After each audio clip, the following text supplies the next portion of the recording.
I know you're all here today. You don't want to miss this. आप आए थे 4:30 बजे, ये भी मुझे पता है. इंतजार किया है आपने, ये भी मुझे पता है. But I will, trust me when I say this.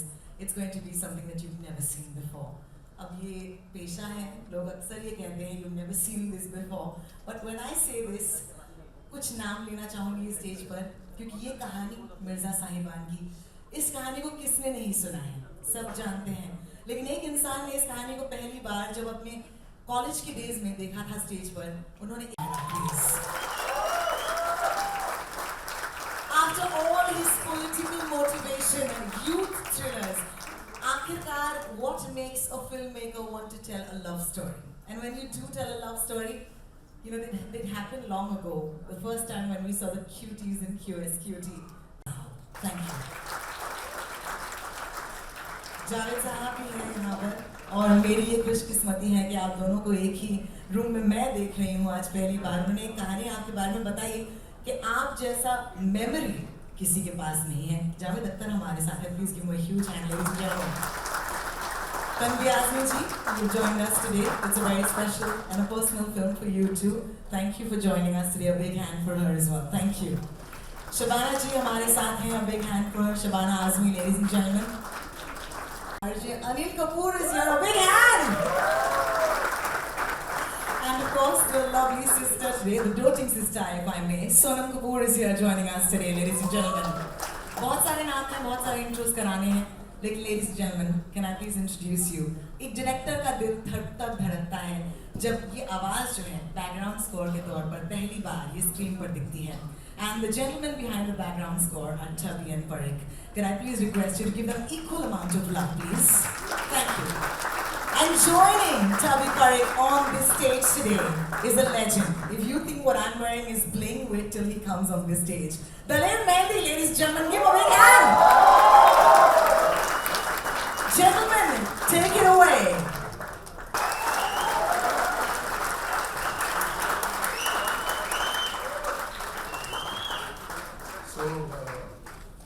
Good 36 साल पहले, around 26 years ago, I was in college and there was a cultural festival. वहाँ पे मैंने मिर्ज़ा साहिबा का play, I knew it, you can't show. So I saw the play for the first time, 36 years ago. And college का ज़माना था, एक love story थी, legendary love story. At the end of the play, the director comes on stage and asks all of us like this, कि साहिबा ने तीर क्यों तोड़े थे? It was quite a question. Everybody raised their hands. I didn't have the courage to raise my hand. And that question got me. Why do we hurt them the most, whom we love the most? हम उसी को कि वो सबसे ज़्यादा सताते हैं, जिसको हम सबसे ज़्यादा प्यार भी करते हैं. ऐसा होता क्यों है प्यार में? What is this love? It's so illogical. तो ये सारे सवाल घूमते रहे. साहिबा and Mirza, I'm assuming everybody knows the story, but for those who don't, they were soulmates from their childhood. They grew up and then they found themselves on opposite sides in warring families, thirsty for each other's blood. But they were in love. Their souls could not be disconnected. Everybody tried so, but it didn't happen. And when the time came, they ran away from the world. They galloped on their horse, beautiful black horse called Bucky. 3 days, 4 nights, finally there was safety. एक और valley की बात थी, बस उसको cross करना था उनको, बट अंधेरा हो चला था. They took rest under a tree and they fell asleep. But what they didn't know and what they were fearing the most, there was a posse of Sahiba's brother and some 100 horses looking for them. उनके खून के प्यासे, उनके पीछे. In the morning, Bucky shouted a warning signal. She went up in the sky and warned her master, Mircea, to wake up. Mircea woke up and the brothers had surrounded. There were 100 horses, 100 bows and arrows. He went for his bow, he picked up the arrows, but the arrows were broken. All the arrows were broken. And he looked at Saiba and he said, why? Why did you do it? And then the brothers of the Saiba's brothers shot the arrows. Mirza, he bled to death. And he had that question in his eyes. And I had this question in my heart for 35 years. Somewhere deep down, it was there. Life is funny. You find yourself in a director's chair and then you want to tell stories. Where do you get stories out of? You get them out of your own experiences. So I called up Gulzar Bhai and I said, Gulzar Bhai, chai? He said, Aaja. He's my neighbor. I went to his house and I said, Gulzar Bhai, Saiba ne तीर क्यों तोड़े थे? So he says, Bachchu, he calls me बच्चू. बच्चू वो तो तुम साइबा से जाके पूछो. मैं कहा सर मिल नहीं रही है, बहुत सालों से ढूंढ रहा हूँ. अच्छा ठीक है, चलो हाथ पकड़ते हैं, ढूंढते हैं साइबा को. जब मिल जाएंगी उसी से पूछ लेंगे तुमने तीर क्यों तोड़े. Ladies and gentlemen, my life comes a full circle to take the writing of such a legend and make it my own. Gulzar Bhai.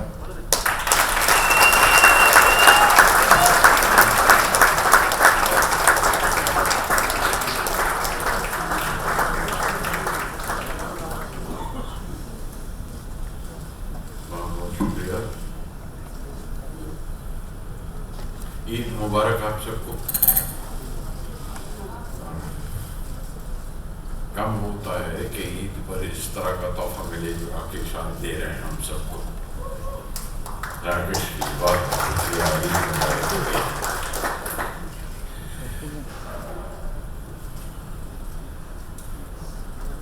Mirza करते हुए ये जो सवाल साहिबा के बारे में बोल के गए हैं राकेश, तो वो सवाल उन्होंने मुझसे भी पूछा था.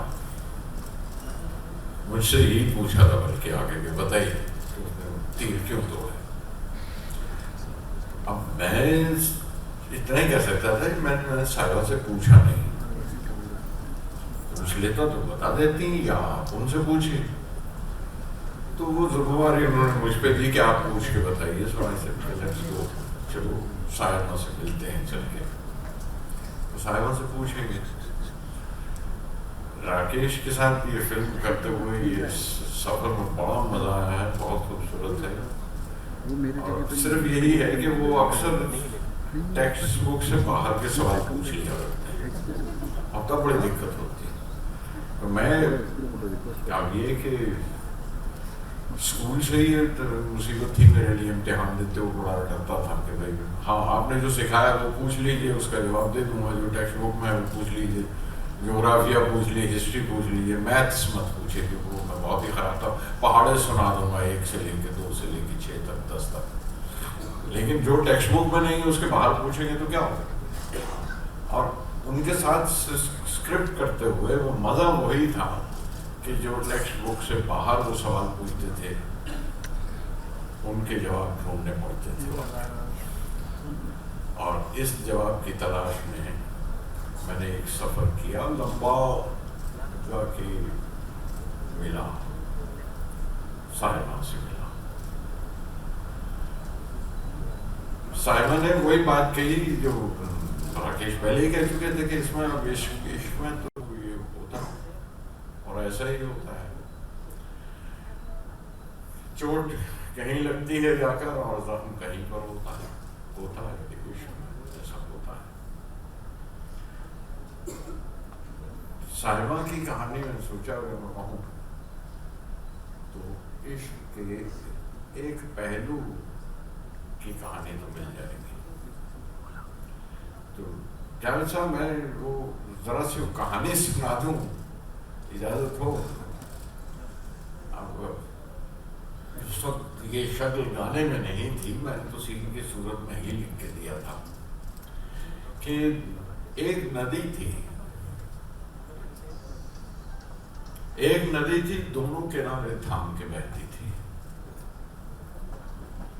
अब जाहिर है कि नदी के दोनों किनारे भी जरूरी है, लेकिन उसको अगर एक इंडिविजुअल मान लिया जाए तो दो किनारे दो शख्स हो जाते हैं, दो शख्सियतें हो जाती हैं, या दो इमोशन या दो जज्बे हो जाते हैं, और वहीं से वो कहानी का कॉन्फ्लिक्ट पैदा होता है। एक नदी थी, दोनों किनारे थाम के बहती थी, कोई किनारा छोड़ न सकती थी। एक नदी थी, एक नदी थी, करवट ले तो सारी जमीन बह जाती,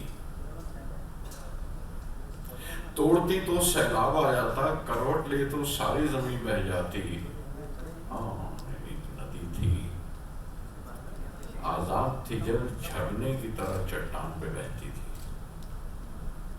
अब ये कहानी है उसके सारे की। शोर के खास तौर पे हमारे दोनों अदाकारों, तीनों अदाकारों को, ये तीनों अदाकारों को ये बात समझ में आ गई। और कहाँ से thank you Anil for giving us such a star and lovely great actor Harshvardhan. बहुत खूबसूरत, what A performance by him. End of course किसी की भी परफॉर्मेंस कम नहीं है। तनवीर जी से कहूँ मैं कि मैं क्या पूरी फैमिली के साथ काम किया हुआ, right from Usha Kiran ji when I was an assistant in Kabuli wala, और फिर आपके साथ और साहबजादी आपकी, उसके साथ काम किया। इसी कहानी में से ही किरदार निकले हैं और मिले हैं मुझे। एक नदी थी, तोड़ती तो सैलाब, दोनों, एक नदी थी, दोनों किनारे थाम के बहती थी, कोई किनारा छोड़ न सकती थी, तोड़ती तो सैलाब आ जाता, करवट ले तो सारी जमीन बह जाती। एक नदी थी, दोनों किनारे थाम के बहती थी, आजाद थी जब झरने की तरह चट्टान पे बहती थी, लेकिन दिल एक जालिम हाकिम था, लेकिन दिल एक जालिम हाकिम था, वो उसकी जंजीरों में रहती थी। एक नदी थी, दोनों किनारे थाम के बहती थी। आगे कहानी आपको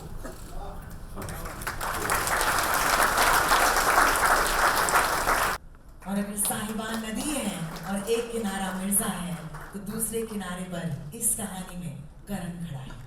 करण आपके सामने आएंगे, ये है अनुज, दो बड़े ही अहम किरदार इस कहानी के।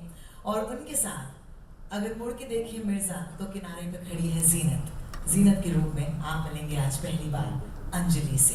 Please welcome, give them all your love, Anuj and Anjali. Thank you.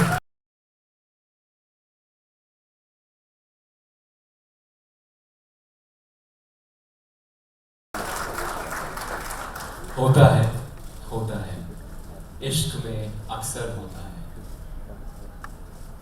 चोट कहीं लगती है जाकर, जख्म कहीं पर होता है। ये तो अक्सर होता है।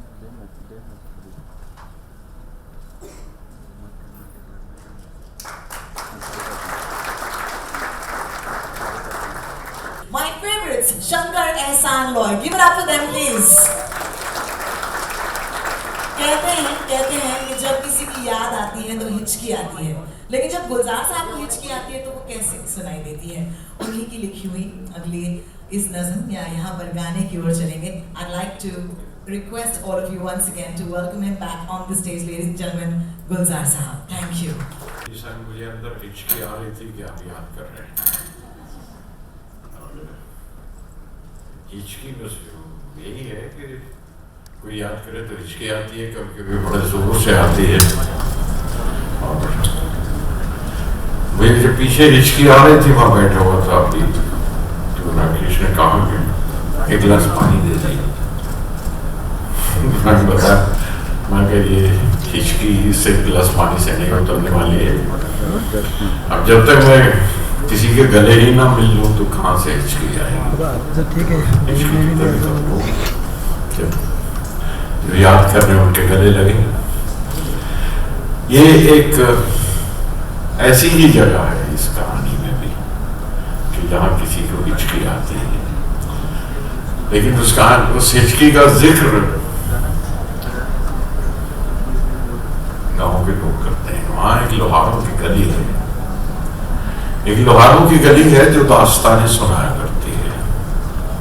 इस फॉर्म में, इस कहानी में, स्क्रीन प्ले में एक बरखैर वो एक अंदाज नया है। देखिएगा कि वो गली जहाँ लोहार काम करते हैं, सारे हर दहकती रहती है, लाल सुर्ख माहौल रहता है वहाँ। जब आग में लोहा तपता है और जब आग बिखरती है तो ऐसे ही लगता है। तो तमाम लोग जब वो गाते रहते हैं, कहानियाँ सुनाते रहते हैं। जो मिर्जा साहिबा की कहानी भी सुना रहे हैं और उस वक्त लग रहा था कि जैसे वो अपने मुट्ठी खोली है और ये लम्हों की चिंगारियाँ हैं जो बहती रहती हैं, जो चलती रहती हैं और उन लोग कहानी कहते हैं। और उसी में बस ये हिचकी लोहारों की गली के किरदार हैं जो बार बार सामने आते हैं और कहानियाँ गाते हुए, कहानी सुनाते हुए आगे चलते हैं। उसमें जिस हिचकी का जिक्र ये लोग करते हैं कहानी सुनाते हुए, वो कुछ ऐसी है और वो फोक है, वहाँ में लोग गीत का जो रंग है कि आवेरे हिचकी, आवेरे हिचकी। निद्रा में किसने याद की होगे, जगाए सारी रहना रे। अब नींद में भी हिचकी आई है। निद्रा में किसने याद की हो रे, जगाए सारी रहना रे। पिया जगावे, जिया जगावे और दिया जगावे रे। जो चीजें जगाए रखती हैं, पिया जगावे, जिया जगावे, दिया जगावे रे। आवे रे हिचकी, आवे रे हिचकी। संदेशा आयो ना चिट्ठियां भेजाएं, संदेशा आयो ना चिट्ठियां भेजाएं। सावन में सूखे नैना रे। सूखा क्या क्या, सावन में सूखे नैना रे। तलैया सूखी कीकर सूखा, भीतर सूखा रे। तलैया सूखी कीकर सूखा, भीतर सूखा रे। आवे रे हिचकी, आवे रे हिचकी।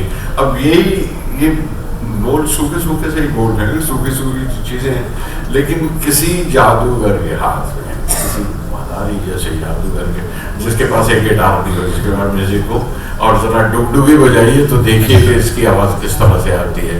यही सूखी चीजों की मैं डुगडुगी के साथ एक। And 3 months later, it played out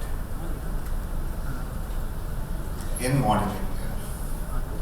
सवाल ये था, क्या आज के जमाने में भी वैसा प्यार होता है जैसा हमने सुना था, सोचा करते थे?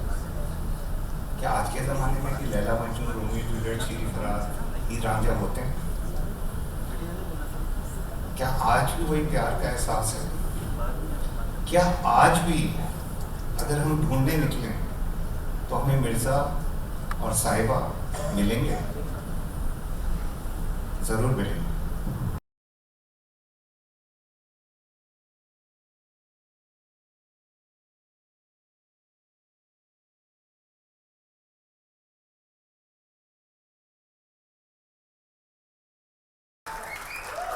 आकाश के पार अब कुछ नहीं, आकाश में तू और मैं। 3 गवाह है इश्क के, एक रब, एक तू और एक मैं।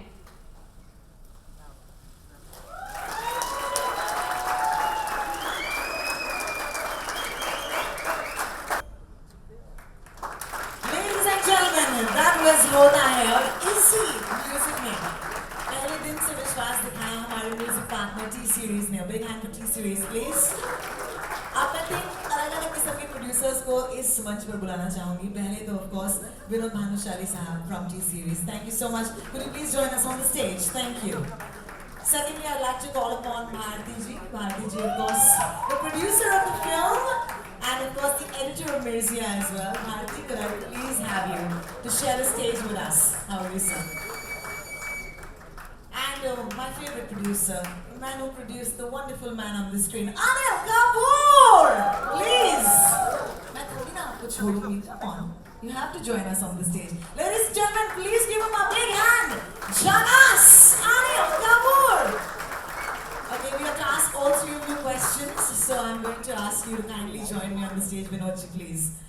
A few words on the music of Mirzia. Thank you so much, Gulzar Saab, for wonderful lyrics. And from T Series, I would just say one thing, that today in this hall, some 500 or 1,000 people have heard the songs. Tomorrow the world will hear the same, and it's a super. Thank you, Vinod Bhanushali sir, of course representing T Series. Bharti ji, I'd like you to say a few words, please. I'd just like to say thank you to everybody. Thank you to Vinod sir. It's been a pillar of strength for the whole unit, and I think we should hear more from you. Thank you so much. AK? AK? Hey, let's hear it then, guys, come on! ये मुझे फंसा दिया. आज आप रो नहीं सकते. IIFA में जब पहला आपने फर्स्ट लुक किया था, it was a very emotional moment at IIFA all the way in Madrid. IIFA में तो बिल्कुल नहीं रोया था. नहीं, absolutely नहीं, बिल्कुल नहीं. Well, of course, well, I think life has come full circle for me.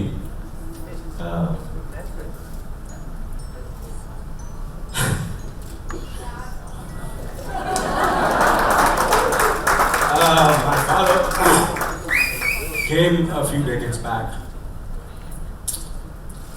to this Mumbai film industry, and he saw success, he saw a lot of disappointments, but that gave me strength, me and my brother.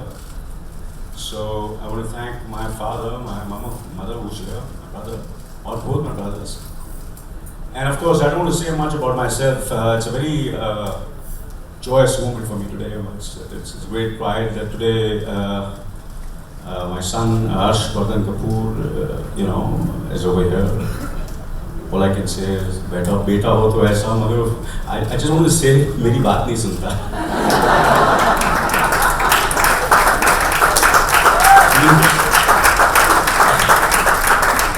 He just doesn't listen to me at all.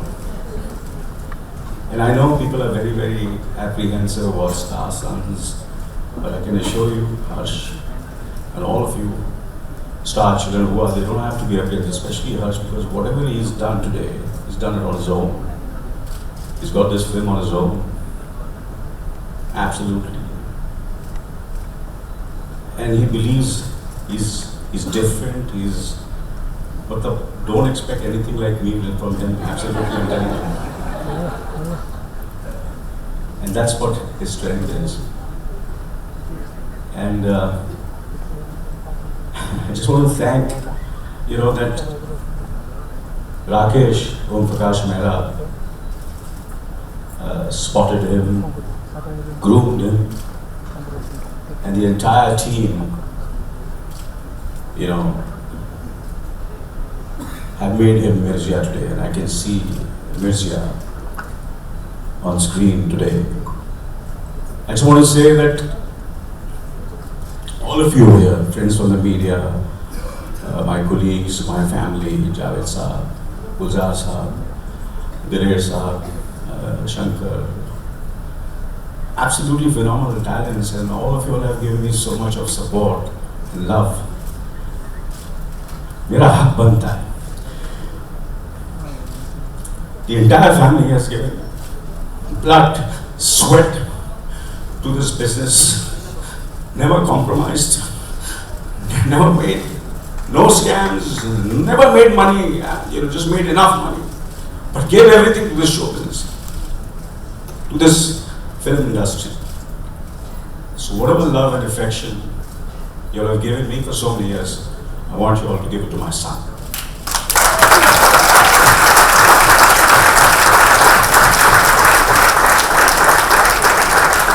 Thank you all. Thank you. Thank you. Thank you, Rizal. Thank you. Thank you.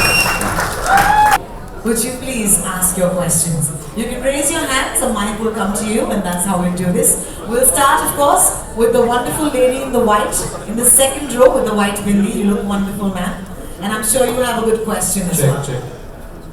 All right, our first question. Please make sure you tell us who you're asking the question to. Rakesh ji, आपसे सवाल यहाँ राकेश। रंगदे बसंती के बाद आपने दोबारा इस तरह से एक अतीत की बहुत खूबसूरत सी कहानी को वर्तमान के साथ जोड़ा है। ऐसा करते हुए एडिटिंग टेबल पे आपको खुद से लड़ाई करनी पड़ती है क्या? ये सवाल एक्चुअली यार लाइट प्रॉपर नहीं है यार।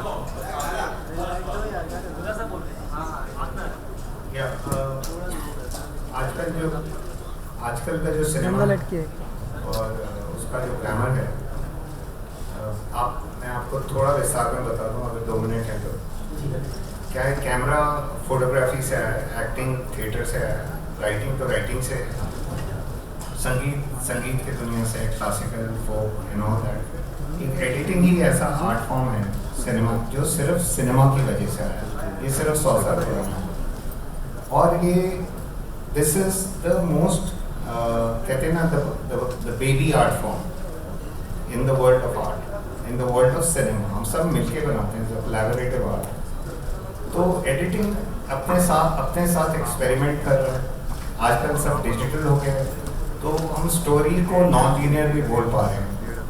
मतलब पहले बिगनिंग से शुरू करते थे, 1 2 3 4 से 10 तक जाते थे, 2 से 12 12 से ये। एट द सेम टाइम हम आपके ख्यालों में भी घुस सकते हैं कि बाजे वक्त आप ट्रेन में बैठी हैं बट आपको याद अपने बचपन के आ गई, तो वी कैन आगे पीछे वो दोनों स्टोरियाँ चला सकते हैं। तो बहुत सिनेमा के जगत में बहुत ज़्यादा डेवलपमेंट हो रही है। ये सिर्फ 100 साल पुराना आर्ट फॉर्म है। आगे चलेंगे तो अभी वर्चुअल और ये सब ऑगमेंटेड रियलिटी और ये सब आने वाला है। एडिटिंग तो फिर पीछे रह जाएंगे। नहीं, लेकिन मेरा सवाल ये है कि 2 कहानियाँ और बहुत खूबसूरत कहानियाँ, उन्हें जोड़ते वक्त आपको बहुत खूबसूरत से जो दृश्य आपने या गुलजार साहब ने लिखे होंगे वो काटने पड़ते होंगे, तो उस वक्त आपका अपने से ही एक वो होता होगा, द्वंद्व होता है कि ये चीज़, क्या चीज़ रखूं और क्या चीज़ छोड़ूं, खासतौर पे जब गुलजार जी या मतलब इतनी प्यारी स्क्रिप्ट हो फिर उसको आप सब लोग मेहनत से काम करते हैं और उसको शूटिंग करते हैं, बहुत मटेरियल होता है हमारे पास। और बट एंड में जो कहते हैं कि फिल्म टेबल पे बनती है, एक फिल्म का स्क्रीन प्ले कभी ख़त्म नहीं होता। एक लिखा जाता है, एक शूट किया जाता है, फिर एक्टर्स उसको अपनी तरह से इंटरप्रेट करते हैं, डायरेक्टर अपनी तरह से, म्यूज़िक डायरेक्टर्स अपनी तरह से, कैमरामैन, फिर एडिटर के पास जब वो पहुँचती है बात तो वो अपनी तरीके से इंटरप्रेट करती हैं उन्हें और फिर वो उस कहानी को वैसे बताते हैं। तो स्क्रीन प्ले बार बार लिखा जाता है और जब ऑडियंस देखती है, हर एक ऑडियंस का मेंबर उसको अपने हिसाब से इंटरप्रेट करता है। Thank you for your question. Hi, this is on your right, Rakesh Sohit from Yakshan. Congratulations to the entire team and the great launch. मेरा सवाल है कि जैसे आपने कहा कि मिर्ज़ा और साहिबा की जो कहानी है पहले की और आपने आज उनको रिलेट करने की कोशिश की, हर्षवर्धन को आपने ऐसे नहीं सोचा कि उनके फिजिक पे थोड़ा वर्क कर दिया जाए, you know, with having some muscles also, that thought had come in your mind? Could you talk and Harsh also, Harsh से पूछा जाएगा कि वो अपने डैड की तरह ही, you know, he also has maintained himself. Okay, the character of this film, I think we got too used to these 6 packs these days. Number 1. No, ये भेड़चाल जो है. Number 2, Mirza's character was not that of a boxer. Neither. So Harsh has given me 18 months. Now, hear me out. Since we are talking about prep. 18 months before the shooting, don't get me wrong. In that he has worked on the role of first the contemporary character, which is Munish in the film. So for them, in their first film, they are actually doing double roles in their first debut film. And that character required a certain physicality.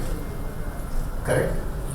Then after finishing that, we took a 7-month break because they had to prepare in a different way for another film within a film for another character to be in a different zone altogether. It's not easy, and in your first film. For 6 months they prepared again. There is something called horse riding and mounted archery. If you study that, when you are a horse rider, you got a very lean and athletic look about you. You don't have a six-pack look about you and all that. So I'm sure when we make a movie about a boxer, we'll satisfy you. Harshvardhan, यहाँ मेरा सवाल आपसे है, जब आपने पहली बार ये script सुनी, आपका रिएक्शन क्या था? First of all, we actually met in 2008, I think, and we kept meeting every couple of months after that. And at the time, Rakesh sir had mentioned that he was working on the story of Mirza Sahiba, and Gulzar Saab was writing a screenplay. And I was actually still in college at that time. I was 18, 19 years old. I'm 25 now, so this is a conversation that's been going on for a very long time. And then I went back to college after the first interaction with Rakesh sir, and I actually did what I would try to find whatever I could about the story on the internet. And obviously it's a romantic tragedy, and it's very different from the other romantic tragedies because it's the two lovers themselves that make decisions that eventually determine their destiny. So it was very complex, and it was very brief and very vague on social media. So as kind of time went on, we kept reconnecting, and then eventually, I think in June 2013, after talking for like 2 or 3 years, we finally decided that it was the right time to kind of embark on this journey. And until then, I hadn't really heard anything from the script. So then finally I sat with Mehra, and then he narrated about 10 or 15 pages because the script was still a work in progress at that time. And just the beauty that which it was kind of written, because it's very rare these days to find scripts that are very poetic and very romantic. And I think for me, I read it when I was 22, and I was reading so many other romantic stories and scripts, but I think that this is the most contemporary romantic film ever. At least from what I've read, the interpretation of it. So I was completely blown away. It's one of those things that you hear it, you're like, I have to. I'll give anything to be a part of this film. It's romantic, it's complex. You get to play two characters. It's poetic, it's visual, it's musical. So it's like a fever dream. So it's a dream. कितना difficult था आपके लिए इस character को निभाना? तो actually 2 किरदार हैं, एक आदिल का और एक मिर्जा का. तो first we worked on Adil a lot. Actually we worked on both simultaneously, and when I heard the story, I knew that the whole film depends on my ability as a rider and an archer, because Mirza is the best, and I'd never been on a horse, so it sounds very easy, but actually when you start doing it, and then you know the script, so you know how sir is going to shoot it. It's not like other films where you cut to a close-up and then you cut to the stunt double. It's not one of those films. I knew the level that I had to kind of reach to, and I moved away to Delhi for 6 months first, because Bombay doesn't have too many places where you can learn that skill. So I learned the basics there for 6 months, and I had a lot of falls. Then I came back, then we continued, and it's a 20-minute answer. I can't really sum it up for you, but it was basically very difficult. Thank you, Harsh. Yes, thank you so much. Is there a question for Sayami? Yes, ma'am, in the blue. Hi, Sayami. Hi, namaste. Namaste. You both looking very stunning. Thank you so much. My question is for you and Harshvardhan both. As we just heard, Anilji said, Kapoor Parivar has given a greatest contribution to the films, and so is you. Your family is also very much connected and given a lot of contribution industry. आप दोनों कितना pressure महसूस करते हैं इस वक्त? Film release पर है और बहुत ज़्यादा लोग आपसे उम्मीदें रखे हुए हैं. मैम प्रेशर तो मतलब I hope, at least I'll speak for myself, if I kind of have 5% of the genes that my grandmother or my aunt has, तो ऐसे लगेगा कि थोड़ी बहुत एक्टिंग आती है, but प्रेशर नहीं है क्योंकि दोनों हर्ष ने और मैंने we've given it our best, and when we have guidance like Rakesh sir and Gulzar sir, it makes life much easier. So we have given it our best and we hope people like it. मेरा सवाल Harsh on your left. हर्ष, अभी आपको जवाब देना बाकी है. कौन सा question? Do you feel the pressure? Yeah, no, I think I think when you kind of believe in something so much and you work for so long with so much honesty, and you basically leave behind your life and you sacrifice so much. Eventually, when you're performing with that honesty in your heart and your mind, the audience can feel it in when they watch it, and that's all you can really do. So I don't think it's very intelligent to feel creative pressure in terms of commercial expectations, because you're somebody's son and all of that stuff. I feel there's nothing I can do about that. So whatever has to happen with that. मेरा सवाल गुलजार साहब से है. गुलजार साहब. Okay, we'll take that question. गुलजार साहब के लिए एक सवाल है. गुलजार साहब इधर देखिएगा. On our left. हाँ, गुलजार साहब, आपने धुनों पर बहुत बेहतरीन गाने लिखे हैं, बहुत सारे ऐसे नगमे लिखे हैं जो पहले लिखे गए बाद में धुन बनाई गई. इसमें मिर्जिया में आपने क्या अनुभव रहे? आपने किस तरह से आपकी रचना प्रक्रिया रही है? कहानी ने खुद ही गीत लिखवा लिए मुझसे. जो कहानी थी और जो किरदार थे, जो कैरेक्टर थे, जब उनको बयान कर रहे थे तो उसमें एक फोकलोर की फील थी, एक फोकलोर का अंदाज था. तो उस कहानी के साथ अपने आप जब उसकी ज़बान बन जाती है, गीतों की भी जो कहानी की ज़बान हो. और एक तो ये कि स्क्रिप्ट के साथ बहुत कुछ लिखा गया, और मेरा ख्याल है पहली बार ये मैंने इतना ज़्यादा बोझ उठा के इतने बड़े उलझन में शंकर को डाल दिया था कि अब इसके ऊपर आप धुन बनाइए, मैं हमेशा आपकी धुन पर लिखता रहा हूँ, अब आप इसका देखें क्या करते हैं. और उनका ये है कि मैं जैसे उस वक्त बात करते हुए भी मैं कहा कि ये भरे हुए हैं पूरे मेलोडी से, इनको ज़रा सा हिला दो तो मेलोडी निकलने लगती है और बाहर आने लगती है.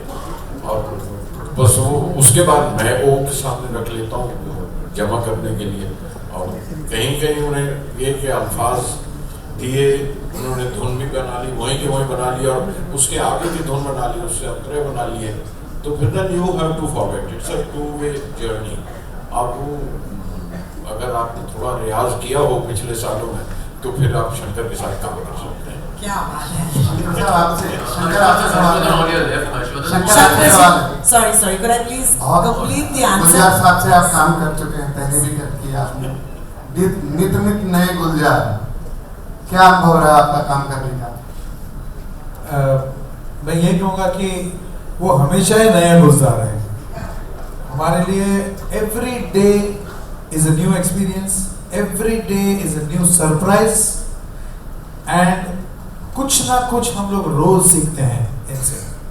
तो इट्स बिन मैं क्या बताऊं कि all I can say is हम लोग सब बहुत अपने आप को बहुत लकी समझते हैं कि we are in an era where we are able to work with a maestro like गुलजार साहब. क्या बात है. Thank you so much, Shankar sir. Sorry, before the next question, I must say, these are begging for my attention. Dalir Baji, you're a legend. You're back on the scene right now. जोरदार तालियां दलेर मेहंदी के लिए, please. But साथ please एक photo इनके जूतों के साथ मेरी ले लीजिए, मेरे दोस्त हैं मीडिया वाले. Look at that bling! I love it. Can I please ask you a question because I would like to? All right. Can I please pass the mic to Dalir साहब? Thank you. आपकी आवाज़ सुनकर सच कहूँ आंसू आ गया. आपको आज के इस परफॉर्मेंस के बाद अपनी ऑडियंस से, जो आपके फैंस हैं, अपने मीडिया के भाई आपके मैसेज लेके जाएंगे, आप क्या कहना चाहेंगे? बहुत बहुत शुक्रगुजार हूँ राकेश मेहरा जी का कि जो ये बिलीव रखते हैं, प्यार करते हैं, आवाज़ को पसंद करते हैं। तो काफ़ी सालों से 5-6 सालों से बहुत ही आराम से बैठा हुआ था, अपने शोज़ कर रहा था, म्यूज़िक काम करता हूँ, सालों साल बिज़ी हैं, पर फिल्मों में आप खुद ही जानते कोई गाना नहीं आ रहा था, ना ही मैं गा पा रहा था, क्योंकि जिस तरीके का माहौल चल रहा था उससे मुझे कुछ समझ नहीं आती थी कि किस तरीके का ये दौर शुरू हो गया है, कैसे गाने शुरू हो गए हैं। तो जब मुझे बुलाया गया मिर्ज़ा के लिए और मैं मुंबई आया, और मुंबई आकर स्टूडियो में शंकर एहसान भाई साहब, गुलजार साहब सब बैठे हुए थे और पहुंचा जहाँ जी मुझे क्या गाना है। तो मुझे शंकर जी ने कहा कि आपने स्टोरी को, ये हो रही है और आपने स्टोरी लाहौरों की बस्ती है, इस तरह आपने बताना है स्टोरी को। तो मैं 15-20 मिनट बहुत ही सोच में पड़ गया कि मैं किस तरह बोलूँ, क्योंकि मेरी आवाज़ जो है वो गाने के लिए है, लेकिन उतनी अच्छी नहीं है जैसे ओम पुरी साहब, गुलजार साहब की आवाज़ है। लगता है कि फरिश्ते बोल रहे हैं, बहुत कमाल। तो मुझे लगा कि मैं नहीं बोल पाऊँगा, और फिर मैं सोचा कि अब थोड़ी देर और बिताया। तो उन्होंने कहा कि अच्छा ये आप फिर साईं जहूर जी की बहुत अच्छी आवाज़ जो शुरुआत वो करते हैं मिर्ज़ा में, बहुत सूफ़ी फ़कीर हैं, बहुत अच्छा नाम है उनका सूफ़ी में, तो उनकी आवाज़ सुनाई। फिर कहा कि आपने आप ये 2 लाइनें ऐसे ऐसे आप गा दीजिए, वादियाँ दुदियाँ कोहरे की। वो मुझे बहुत अच्छी लगी। तब मैंने रिदम वगैरह बिल्कुल नहीं सुनी थी, कैसी रिदम में क्या है, और वो मैंने गाना गाया। फिर जब मैं वहाँ से निकलने लगा तो मुझे लगा, मेरे दिल से एक आवाज़ आई कि मिर्ज़ा अगर हो तो वो कैसा हो, कैसी उसकी पहचान कैसी होनी चाहिए, किस तरह से बुलाया जा सकता है। तो मैंने फिर गुजारिश की गुलजार साहब को, राकेश जी को, शंकर जी को कि मैं एक लाइन मिर्ज़ा साहब मैं गाना चाहता हूँ, तो अगर आप बोलें तो बहुत बड़ी दरिया दिली है, क्योंकि इतने बड़े कलाकार हैं, उनके सामने कुछ कहना बहुत छोटी बात हो जाती है। और उनका जी ठीक है आप कीजिए। तब रब जानता है कि मुझे लगता है कि ये हर्षवर्धन जी, श्यामी जी, इनकी तकदीरों की वजह से ये सारे हम लोग जुड़े हैं। इनकी तकदीरों की वजह से एक इतना बड़ा काम है, क्योंकि मिर्ज़ा साहिबा जी बहुत मिर्ज़ा साहिबा बहुत छोटा सा टॉपिक नहीं है, बहुत हम भी बचपन से सुनते हैं यहाँ पे आप सब ने, लेकिन इसे बोलना, इसे कहना और इसे गाना अगर रब की मेहर हो तभी हो सकता है। तो ये बहुत बड़े और सच्चे आशिक हुए हैं, हीर रांझा, सोनी माहिवाल, तो इनके ऊपर गाना। तो इन्होंने कहा कि ठीक है आप गाइए। तो फिर एक ही बार में माइक के सामने में खड़ा हुआ, और जो मेरे दिल से आवाज आई बिना सोचे समझे, ओ मिर्ज़ा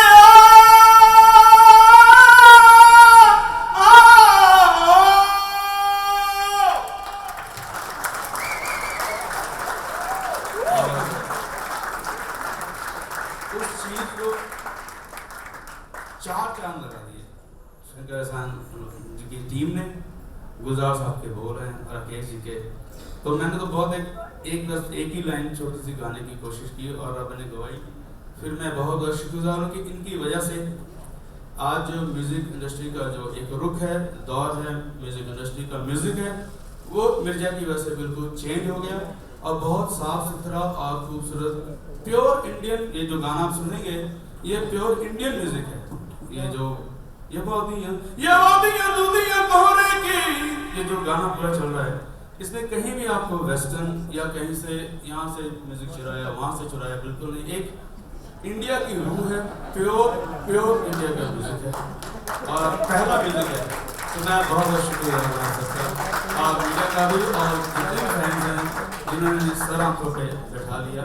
और हम चाहेंगे कि इसी तरह आप इन दोनों स्टारों को, हमें, हम सबको ब्लेसिंग दीजिए कि और इसी तरह अच्छे अच्छे काम करते रहें। शुक्रिया। My favorite man. All right, thank you. Next. Tony Singh from Book My Show. first of all, congratulations to you and your team for the fantastic, mind-blowing film. Thank you very much. My question to you is, your dad just said that you are very different from him.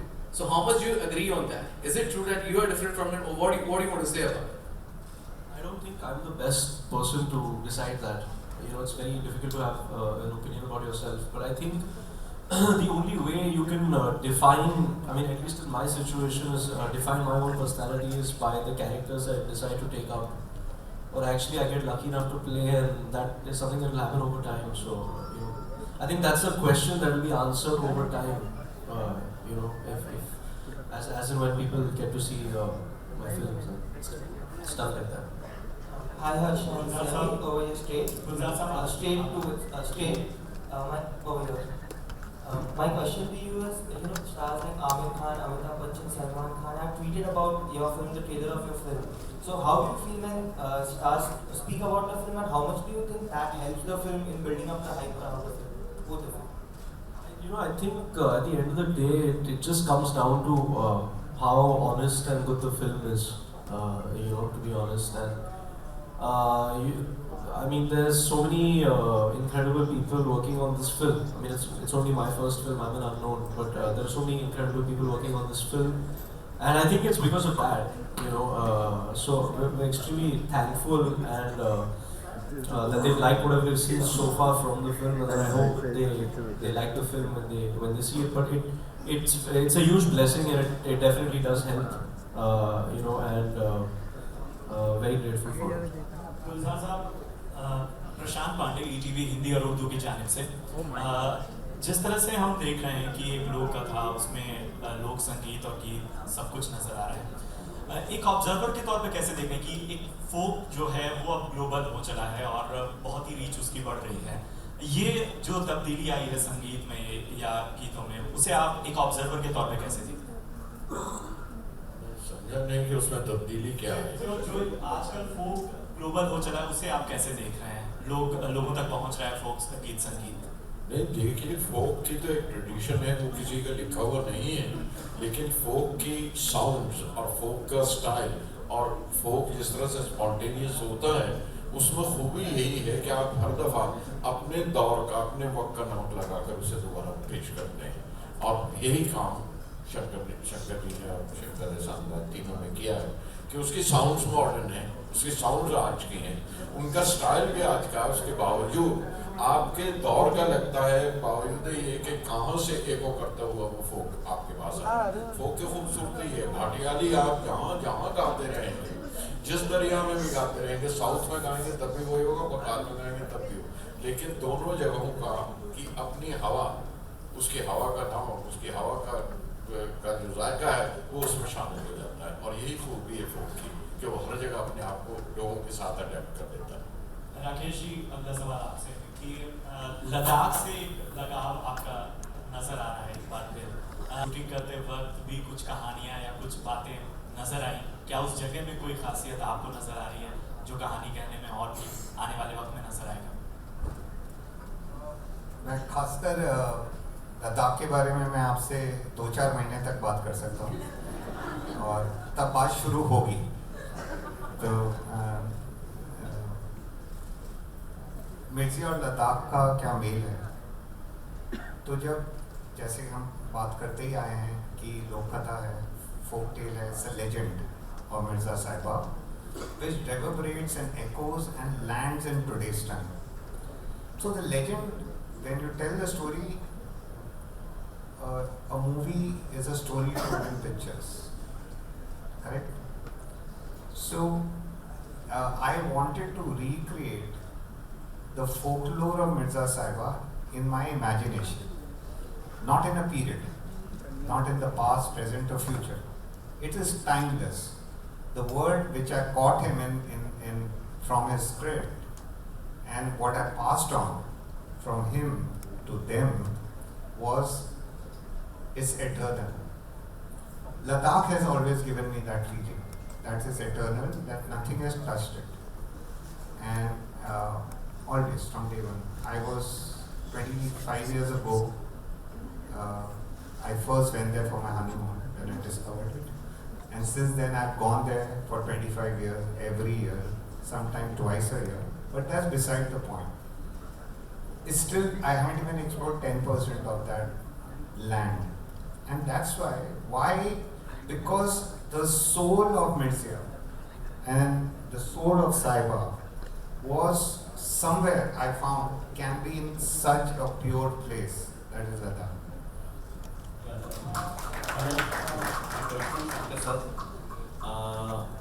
In this movie, there's a lot of folk songs, and you have blended with the modern music.